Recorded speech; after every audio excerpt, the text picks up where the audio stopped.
Here's one of the biggest qualifiers that I've always used, and normally I'm not really always that comfortable in using past experiences that have already happened rather than experiencing something that's happening right now that I'm creating, which is what love is. But because the nature of what's happening right now on a planetary scale, solar system scale, galactic scale, universal scale, there's a lot going on. Okay, so it's just like how much you're aware of, how much information is that. Then you get into, well, how big is that number? So then we're back to what we call condensate or condensing or compressing a movie. So imagine everything that was experienced in a movie that is represented by everything that everybody that's been inside this planet could all be rewound back like a torsion field movie. Just like VLC, you can download that app off of Google Play. You can go to Pirate Bay or a number of other sites and you can download movies. And then what happens is sort of funny is that if you got a high speed router, then it's not going to take but a few minutes to download a movie that's maybe 1.4 gigabytes, right? And so then you're going to play the movie back with your consciousness, right? So you realize you're a vortex, torsion fields. That's what a Tor Onion browser is. So in other words, it's in everybody's face how it works. Remember, Universe 101 is go show a 2-year-old child to flush the toilet, watch the water spin, water worlds, vortexes, right? Tornadoes, a volcano, a galactic tornado, a big-ass neuron, right? So you realize the importance of neurons and generating neurons, just like I knew as a child. Okay, when I read my first newspaper at age 4, when I had this equipment up and running really fast, it's just like landing behind enemy held lines of communication, lines of communication, a vertical line and a horizontal line. That's a cross. The center point of a cross, which is a compass, if that compass is in perfect balance between four square, right? Four square pyramid, tetrahedron, right? Okay, and then you get into all the elementals, living spirit in fire, living spirit in the air, right? Living spirit in the elementals, the living spirit that is in your mirror, integrated with your soul. Spirit is the teacher, the great living spirit of Mother Earth with an oversoul, right? Spirit to spirit, temple to temple, supercomputer to supercomputer. We're connected in a network communications. So you know that a seed, it's got to have visual information, packet, data. So as soon as you put it in the ground, minerals and water worlds, memory, consciousness, and memory. Wow, now all of a sudden you're seeing the tree. It grows from a seed, same way as the seed delivery boy of a male delivering to the lab, the mitochondria lab, right? So you realize it's code transfer, which is gene code transfer. So you realize codes are mathematical, right? So at the end of the day, water loves to be in balance because I love to be in a state of peace. So if you know how to keep your compass balanced between an intersection, a four-way intersection, which is a vertical line and a horizontal line, right? So the center point of that is 1. When it's perfectly balanced, that center point, that means that sphere is in balance. And when that sphere, which is a cell, is in balance, add up all the cells. 57 trillion cells are all in balance. Whoa. Right? So you know that a Sol system, or if you will, SOL, stands for sphere of light. Solar. Sphere of light, arcing spheres. Space arc, arcing space arcs, arcing spheres. Now you get into hydrogen, or if you will, one electron is equal in mass to a proton, right? Which is hydrogen. Opens up a neutron window. And a neutron window, like N on your automatic transmission, N, so the motor's just idling, right? It's idling. So you're not going right or left. You're not going forward or back. You're just standing in place. In place. The place that you're in. But you're moving. Everything is moving, right? Everything is moving. So I realized when I was a child, everything is temporal, which means an event, which is the completion of a magnetic circuit. So the faster that your magnetic circuits, which is a magnetic moment, which is what you feel in power, emotionally riding the waves of a girl's flower. Yeah. I'm consumed by a girl's flower, which is goddess energy. So you got to know that Adam loves to be with a goddess. Okay. That's the little boy and the little girl holding hands, walking to the tree of life creation at the very end of that movie called Knowing It's Just Too Simple. Okay. You know, what do they call that? Anecdotal evidence, which is like after the fact. You know, future proofs past, back to the future. You know, the past is already gone. Why you want to experience something that already happened? In other words, the past is gone. You can't do anything about that. That sequence already left you. Okay? Future's not here yet. So all you have is right now. So when you're living in the now, because you're experiencing eternity, because you're experiencing eternal love vibration, you're not experiencing any time. You're only experiencing what love is. What do you want to experience next? Whatever you want to create out of what love is. That's Eden. Okay? That's heaven. That's escape. That's the truth. I know that. So when I was a small child, I came in here knowing that. Okay?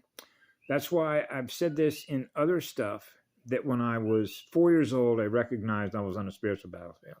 So you know the spirit is an energy. So you know this is an energy war. So you know it's an electrical war. So if you're the source from which photons are kicking out electrons, you realize they're using your energy against you, which means me. Why would I participate to be in a war in my mirror when I'm not at war with my mirror? Because they're at war with my mirror. So they're stealing my electrons. Yeah, they're stealing our energy. So you know that they're not very powerful because they're not the source from which photons are kicking them out.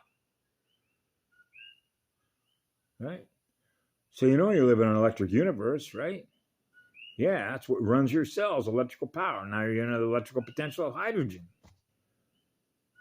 Now we're back to electron, protons, and neutrons that love to be in balance. That means that consciousness that is aware of itself, a single cell, a monopole, loves to be in a state of balance because it's consumed by the essence of a flower. So the flower is always in bloom. Right? Always in bloom. That means you're forever gifting love to the flower. So the flower is experiencing what you are. That means the flower, which is the girl, is experiencing what you are. So you're experiencing her. She's experiencing you. You become one. That's the law of one. You're never separated from each other. So that means Adam is always with Eve, kicking out electrons. They're forever in love because they love the energy that they're both experiencing, being with each other as one. So that's a monopole, a single point from which light, eternal love vibration, right? So you realize that's pretty simple when you know that as a 4-year-old child. So when you get into all the other stuff that's related to schooling, I defer to other people that have already covered that. It's like, I don't need to cover a gazillion bytes of information, visual information that I've already experienced from the time I was 4 years old, and then I went into a military academy, then there are public schools and a couple private schools, to essentially regurgitate out what was already put in memory, what I didn't put in memory, in order to be able to have an argument between computers, because that's what it is. Computers make handshakes or make connections with each other to communicate using visual text editors. Now, in the olden days when I grew up, it was face to face, soul to soul, eyes to eyes, spirit to spirit. Feel the essence of your spirit. That's why when I was growing up, my mother would say, well, how would I put this? Mothers would talk to each other because we lived in a neighborhood with a lot of children. Some mothers would gab. Remember gab? Gab on the phone. Gab on the phone about that little boy or that little girl the nature of that spirit. There's a demon in that little boy. So what they're really describing is the nature of that boy or the nature of that girl. Now we're in nature. Now we're in a natural. Now we're in the natural spiritual sciences. Spirit in the energy. The spirit is the energy. So the spirit is in the mirror. Right? So how do you run it? How fast are you going? What is the speed of the opening and closing of the circuits based on what it is you're experiencing in any one given moment of now time? When you are what love is, it goes on forever. And what's beautiful about experiencing that is that you're not thinking about time because time doesn't exist for you. Only love exists for you because that's what you are in energy. And that makes it simple. But you realize that when you're down here, like going down the fire pole, right? Because you're experiencing how clocks and times and calendars and distribution tables and the way that electron transfer is taking place between numerically run sequences and biometric scanning and transactions that are taking place between computer terminals. Okay, and so now we're back to the minus / the plus, right? Maintaining balance in a magnetosphere between what I call battery drainers and energy givers or energy takers or energy accumulators and energy givers. So you can measure this across a planetary terrain in nature.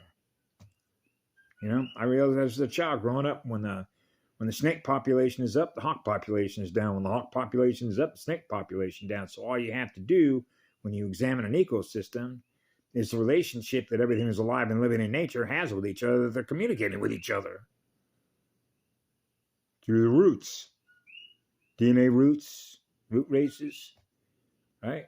Seeds, seeded races, you know, from a plant to a tree to a bug to a bird, and how we all communicate in that spectrum between everything that we see in the visual light spectrum, if you will, about, hey, look what that is. These little beautiful birds over here are yellow and silver. They're small, they're fast, and they're really beautiful. Just like, can you hear this one out here? Hear that? Frogs, crickets, you know, they got big centipedes over here. There's a rat in this house, a big one. Like, I haven't seen it, but it was described to me that it was longer than a ruler.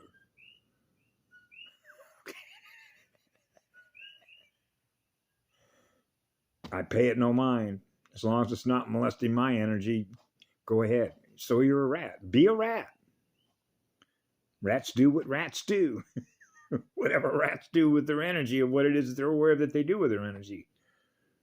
So, you know, it's a balance between, this is what always used to just boggle my mind, is that about how energy works, the calculus of energy exchange. That's what it really is. And then you get into bills of exchange, how the whole system on the Western Hemisphere was set up, you know, coming out of the Roman Empire, right? And how they set up the 13 colonies. So you realize what they set up, why they set up what they set up. And if you've ever looked at an aerial view of Washington, D.C., you realize that's a Moloch. The owls, right? So now you get into the snake families, right? Father of reptiles, bird tribes. Because you can see how part of what was once created, which was one species, you can take something from that species and you see it in another species in color, shape, form, and function, right? As software. And the relationship of what it does, right? Because you're experiencing what it does in energy. So you realize, obviously, like for instance, when I watch this gecko chasing flies all morning, but I don't watch it all morning, but you realize what it does. It's chasing food, something to keep itself going, right? So these are energy exchanges between everything that you see on the visual information superhighway. But at the end of the day, you want balance, right? Between the poles, right? So anyway, have a good night. Bye now.